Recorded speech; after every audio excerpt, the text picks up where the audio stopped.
I'm having dinner with Chloe. Call an Uber or something. My fiance texted me when I was in a car accident. I made sure she got the message. All right, Reddit. What I'm about to tell you sounds like some creative writing exercise, but this actually happened to me. And yeah, before you ask, I saved screenshots, receipts, the whole thing. So get ready for the absolute mind F. Here's what went down. Picture this. I'm 29 male, solar panel installation project manager pulling 85K plus bonuses. Own my downtown apartment outright. Bought it cash at 26 with money I saved, plus some inheritance when my old man died. No debt, credit score that makes loan officers cream their pants, the whole responsible adult package. Not flexing here, just setting the scene for how completely I got played. Now enters the big show, Sienna. That girl seemed like the jackpot. Brand strategist, 60,000 salary, college educated. I met her 3 years ago at some corporate mixer, where my company was doing work on her building. She was all impressed that I owned property, had my finances sorted. The relationship felt solid as a rock. Vacations, future plans. She got along with my family. My mom loved her. My brother Reed thought she was good for me. I proposed last Christmas with a ring that cost 2 months' salary. She cried all the right tears, posted the perfect Instagram story, the works. Now I need to introduce you to my ex-best friend. Yeah, you heard that right. Knox has been my ride or die since college. Fraternity brothers, lived together junior and senior year. Stayed tight after graduation. He's that friend you call at 2 a.m. when your life's falling apart, you know? When I proposed to Sienna, Knox was the first call I made. When I asked him to be my best man, dude teared up. The three of us hung out constantly. Game nights, double dates, weekend trips. Sienna always said Knox was like the brother she never had. Knox always said Sienna was perfect for me, that I'd never looked happier. Wedding was set for April. Already dropped 5 grand on deposits alone. Sienna moved into my place last year after I bought it. My name on everything, obviously, because I'm not a complete moron. She splits utilities and groceries, but this is my kingdom. Everything seemed bulletproof until 3 weeks ago, when some jerk in a lifted F-250 decided physics was optional and tried to occupy the same space as my Accord at 70 miles per hour. So there I am, bleeding on the highway about 90 miles from home, looking at my car that now resembles abstract art. Some brain-dead redneck in a compensation truck decided my lane looked better than his. No signal, no warning, just full send into my driver's side door. I managed to avoid getting completely obliterated, but my Camry took a beating that would make a demolition derby crowd wince. Spun me across 2 lanes before I got control and pulled over. Glass everywhere, various cuts, left shoulder feeling like someone took a baseball bat to it. The responding cop was Officer Williams, mid-40s, looked like he actually knew his job instead of just collecting a paycheck. Turns out he grew up near me, went to high school with my brother Reed. He was professional, made sure the EMT checked me out properly. My car was completely screwed. Insurance would sort that mess out eventually, but right now I was stranded and banged up. The officer told me I needed someone to pick me up, so I called Sienna. Straight to voicemail, which was weird because she usually picks up when I call. Left a message, then texted, "Hey babe, been in an accident on the highway. I'm okay, but the car's totaled and I need you to come pick me up. Can you come get me?" 22 minutes later. Yeah, I was counting because I'm sitting there bleeding and getting increasingly ticked. I get this gem. "OMG, are you okay? I'm having dinner with Chloe right now. Can you just call an Uber or something? We haven't caught up in forever and already ordered food. Let me know when you get home safe." I read that message 3 times before my brain fully processed it. The woman I was supposed to marry in 5 months was telling me to catch an Uber because girls' night was more important. But here's the thing that really messed with my head. Sienna and Chloe work together. Same company, same floor. They grab lunch twice a week, happy hour every Friday. This wasn't some rare reunion. They see each other more than some married couples. Then my phone buzzes with a text from Jason, cybersecurity specialist at Sienna's company. We'd met at office parties, grabbed drinks occasionally. Solid dude who doesn't mess around. "Hey man, just saw Sienna and Knox getting pretty cozy at this downtown restaurant. Thought that was weird. Is everything good?" Knox. My best friend since freshman year. My groomsman. The guy who helped me pick out Sienna's engagement ring. Sienna wasn't with Chloe. She was with Knox. And while I was sitting on a highway with blood on my face, they were apparently playing footsie at some downtown restaurant. I screenshot Jason's message and showed the officer both texts. "Officer, I think there might be more complexity to this situation than initially apparent." He read them both, and his expression shifted to genuine disgust. Son, I think you need to know exactly what's happening before you make any life decisions. Something cold settled in my chest. Officer, I said, in situations like this, do you ever need to notify family members officially? Like if someone's been injured and their emergency contact is unresponsive? He caught on immediately. Well, we do sometimes need to make official notification to next of kin, especially when there are injuries requiring medical attention. Standard procedure when emergency contacts aren't readily available. And would that involve locating them if necessary? Absolutely. We want to make sure critical information gets delivered properly and that emergency contacts understand the full seriousness of the situation. I gave the officer Sienna's details and explained she was at the downtown restaurant with Knox, designated her as my emergency contact, and requested formal notification of my accident and medical situation. He smiled. I'll make sure she gets the complete picture. And officer? Knox has no clue Sienna lied to me about who she was with. Understood. Sometimes people need all the facts to understand what kind of person they're dealing with. I spent the next hour and the change getting patched up by the medical first responder. The guy drove me to a diner near the accident site while I waited. Whatever's happening with your girl, he said, remember that emergencies don't create character. They just reveal what was already there. Smart man. I was starting to see exactly what Sienna's real face looked like. About an hour 40 later, the officer came back looking like he'd just watched the most entertaining performance of his career.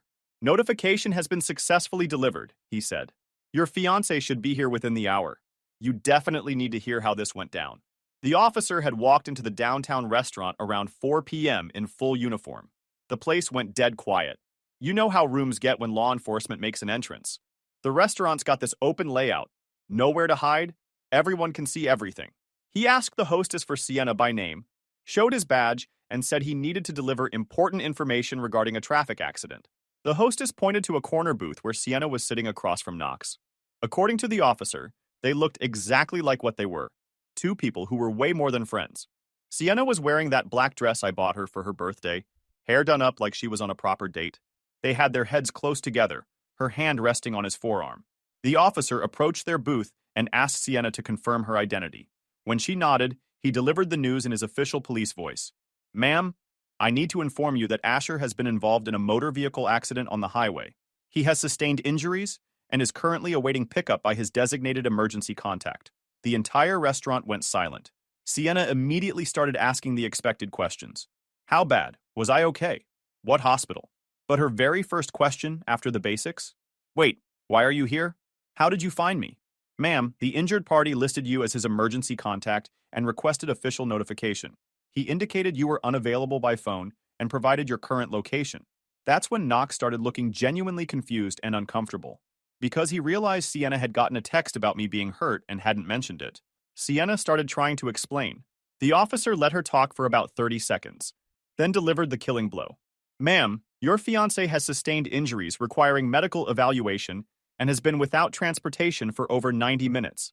He specifically requested you be notified and asked for immediate assistance.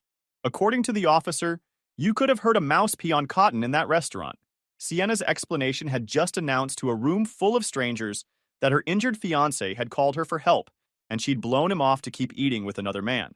Knox finally spoke up, looking genuinely shocked. Wait, Asher's hurt? Sienna, why didn't you tell me? We need to leave right now.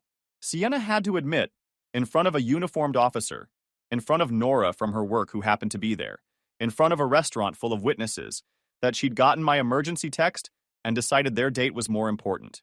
The officer said Knox looked like someone had slapped him with a dead fish, immediately stood up, started throwing money on the table, apologizing to the officer, asking for details about my condition. Sienna was scrambling to salvage the situation, insisting she was coming right away, that it was all a misunderstanding. Beautiful. Absolutely freaking beautiful. Sienna showed up 51 minutes later looking like she'd been hit by a train. Face all blotchy, makeup completely destroyed, clearly been crying hard. Knox wasn't with her. She ran up to me with the full theatrical production. Asher, oh my God, I'm so sorry. I didn't realize how serious it was. I should have come immediately, but I could see the real panic in her eyes. She wasn't panicking about my injuries. She was panicked about her being exposed. I kept it minimal during the ride home. Thanks for coming, and basic directions when she needed them. She kept trying to justify, each attempt digging the hole deeper. I really thought you were okay. Chloe and I haven't seen each other in weeks. I didn't want to be rude and just run out on her. Then she dropped this. You didn't have to send a cop to find me. That was embarrassing. When we got home, she went into full damage control mode. Wanted to clean my cuts, make me dinner, hover, and ask if I needed anything. But it felt completely hollow, like she was performing the role of concerned fiancé because she was scared, not because she actually gave a crap. I told her I needed rest and went to the bedroom. She followed, wanting to keep talking about it, but I closed the door. Standing under hot water, something had shifted. I didn't trust her anymore. More than that, I didn't respect her. And Knox? The guy who was supposed to stand next to me at my wedding? Yeah, they did me dirty. So I had to play along until I teach them both a good lesson. The next morning, she was up before me making breakfast, still in damage control mode. I told her I was going to stay at my brother's place for a few days to recover. She didn't like that at all. Why can't you recover here? I can take care of you. I need space to think, Sienna. Think about what? I looked at her for a moment. About whether the person I'm engaged to is the person I thought she was. Her mask slipped for just a second. Asher, you're being dramatic.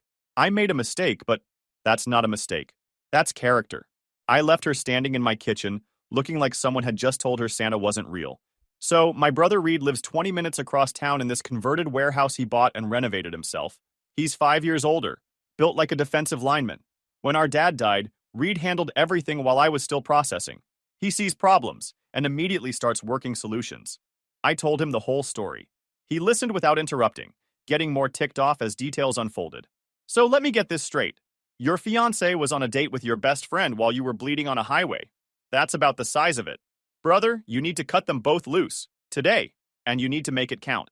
Over the next 2 days, while Sienna was blowing up my phone with texts, I started making strategic calls. First, Ryan, my legal mediator buddy. Ryan, I need to know my rights about removing someone from my apartment when they're not on the lease. Easy. You're the sole owner. She's not on any paperwork. She's legally a guest. You can terminate that arrangement anytime with reasonable notice. Second, Jason. Jason, about that text. Can you tell me more about what you saw? Man, I probably shouldn't have said anything, but it looked really intimate. Holding hands under the table, she was leaning into him, definitely more than friends. How long were they there? I got there around 3:30 for a client meeting. They were already settled in like they'd been there a while. When I left around 5:15, they were still there, closer than when I arrived. So Sienna and Knox had been on their date for at least 2 hours when she got my emergency text. Third, wedding venue. Hi, this is Asher. I need to cancel my April wedding. Oh no, is everything all right? Lost the $3,500 venue deposit, but still cheaper than divorce. Called the caterer next. Another $1,200 down the drain. By Tuesday evening, I'd canceled a $15,000 wedding and felt lighter than I had in months. That evening, I called Knox.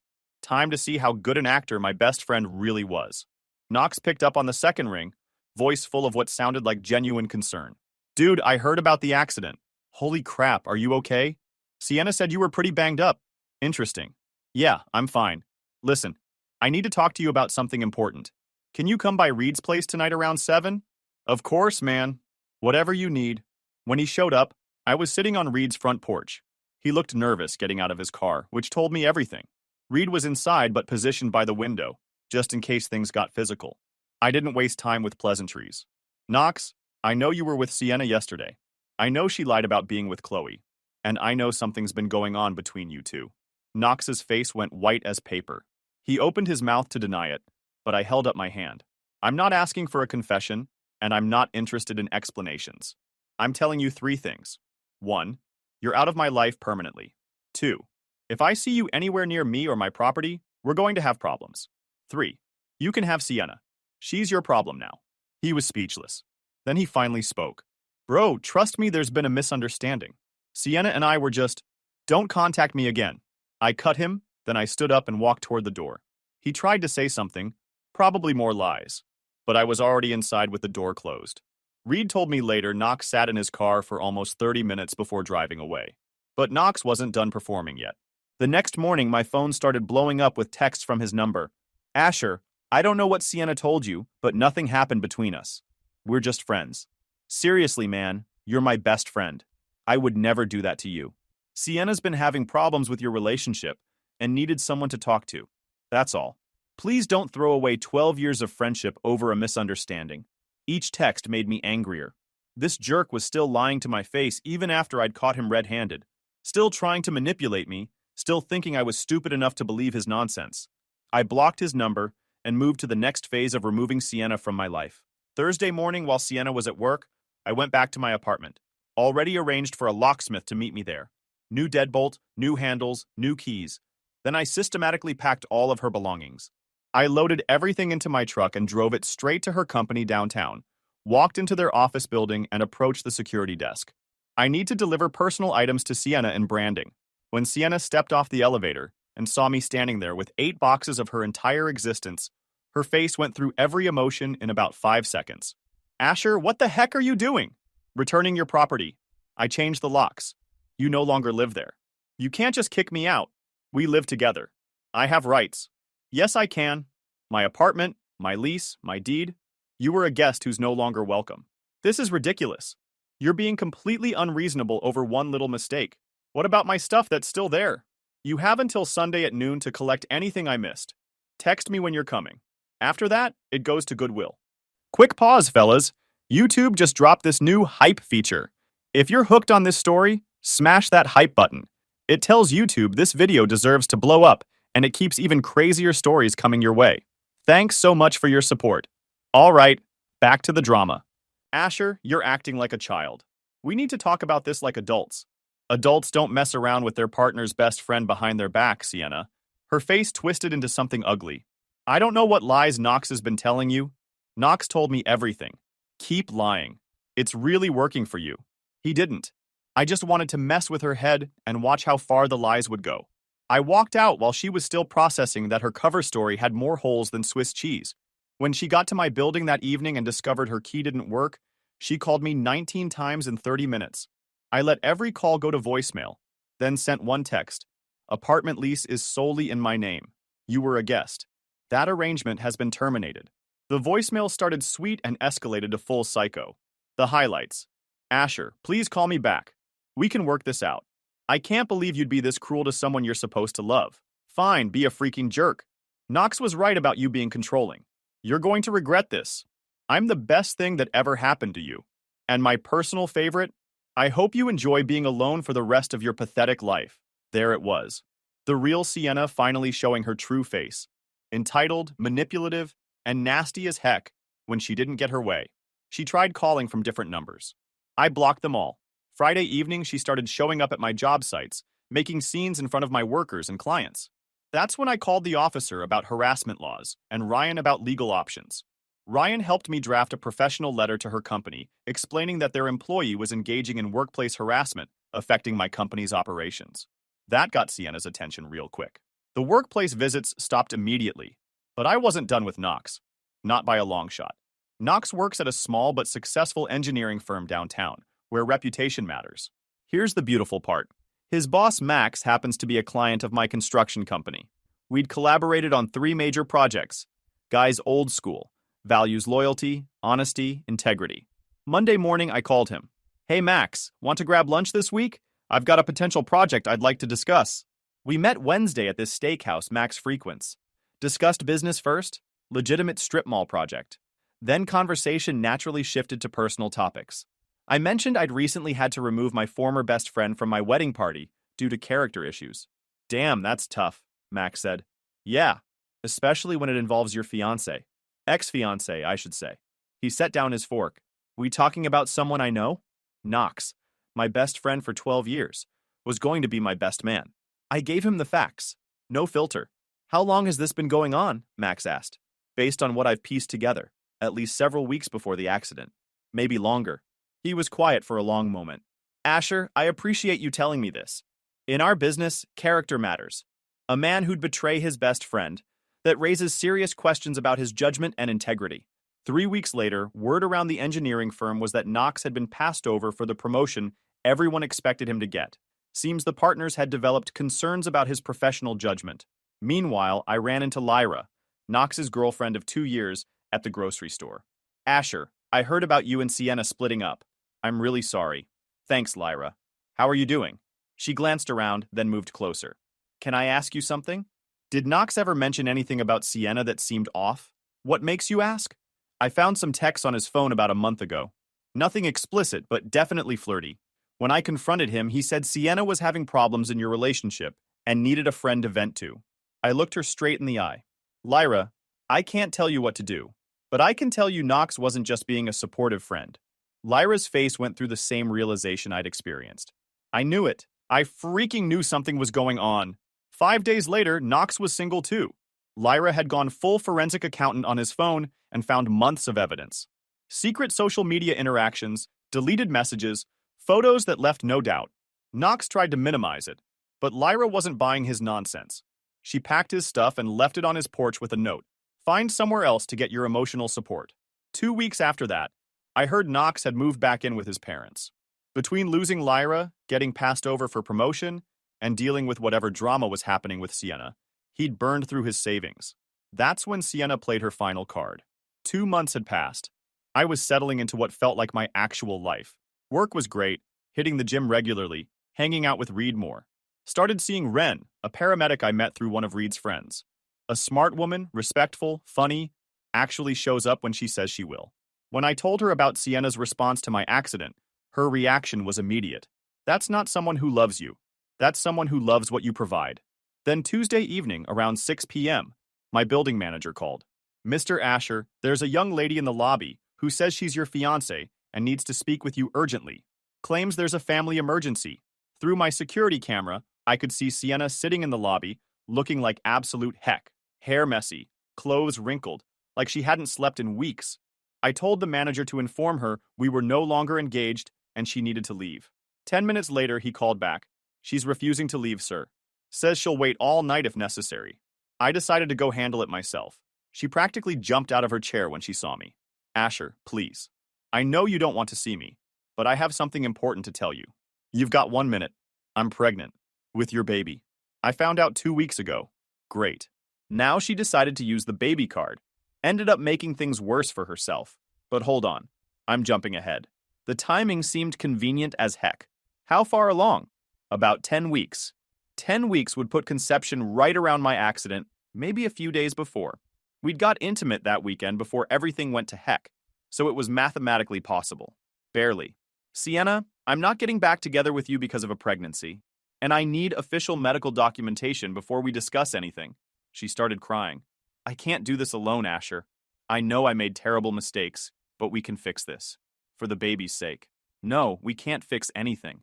If you're actually pregnant with my child, we'll handle it like adults through lawyers. But we're not getting back together. I pressed the elevator button. And Sienna? Next time you show up here without permission, I'm having you arrested for trespassing. But something was bothering me about the whole interaction. She had seemed genuinely panicked, but not in the way someone should be when facing single parenthood. She seemed panicked like someone whose plan B was falling apart. That night I called Reed. His response was immediate. Brother, you need to be very careful here. If she's lying, she'll get caught eventually. But if she's telling the truth and tries to pin someone else's kid on you, what are you thinking? I'm thinking you should probably find out who else she's been messing around with. The next morning at 7:45 a.m., my phone rang. Knox's name, calling from what looked like his work number. I almost declined, but something made me answer. Asher, please don't hang up. I need to tell you something, and it can't wait. You've got 30 seconds. Sienna came to see me last night after she left your building. She told me she tried to get back together with you about being pregnant. Asher, the baby might be mine. The words hit me like a slap. Even though I knew it in my gut, hearing the confession was different. What did you just say? We weren't just seeing each other. We were actually sleeping together. Started about 6 weeks before your accident. The timing lines up perfectly with her being 10 weeks pregnant, and she's been calling me freaking out about what to do ever since she found out. I sat down on my couch. So you were screwing behind my back for over a month? Nice. How does that concern me now?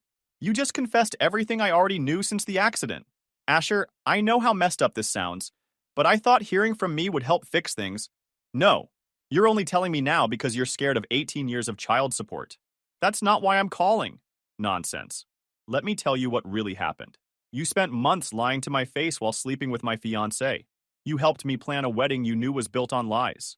When I needed help most, you both were busy with your little date and ended up getting exposed. Now she's pregnant with your kid. Congratulations. I paused, letting that sink in. Knox, in 12 years of friendship, I trusted you with everything.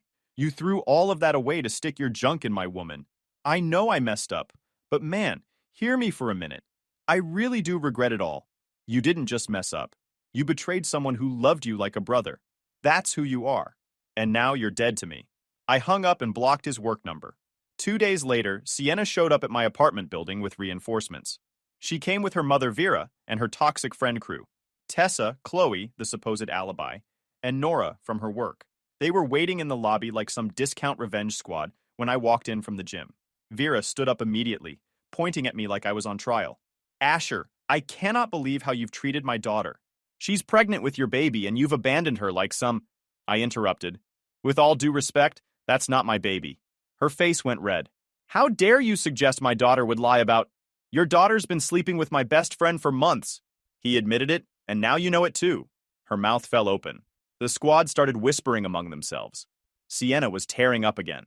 But Tessa, this chick who'd always hated me, decided to step up. That's nonsense, Asher. Sienna told us you're just saying that to avoid responsibility. You are unbelievably toxic and abusive. I pulled out my phone as she ranted and showed them Knox's confession. Here's your boy Knox admitting that they've been sleeping behind my back for months. The lobby went dead quiet. Nora from Sienna's work was reading over my shoulder. Holy crap, Sienna! You actually did this? Chloe was shaking her head. Wait, so when you said you were with me that night Asher got hurt? She was with Knox, I confirmed, having dinner while I was injured. Vera looked like someone had slapped her. Sienna couldn't even look at her mother. It's complicated, Mom. Asher's being vindictive because you've been screwing my best friend while I was planning our future, I said. Vera stood there for a long moment, then did something beautiful. She looked at her daughter with complete disgust and said, You are not the daughter I raised. What you've done is shameful and pathetic. Then she looked at me. Son, I'm sorry. I had no idea. You deserve better than this. Then she walked toward the exit. Sienna, don't expect any help from your father and me. You made your bed. The friend squad scattered like roaches when the lights come on. Tessa tried to make some parting shot about me being heartless, but Nora shut her down. Tessa, she cheated on him with his best friend. What did you expect? Sienna was left standing there alone in my lobby, pregnant with another man's baby, abandoned by her squad, finally facing the consequences of her choices. Asher, please. I have nowhere to go. You have Knox. Your baby daddy. Figure it out together. I walked to the elevator while she stood there processing the wreckage of her last desperate play.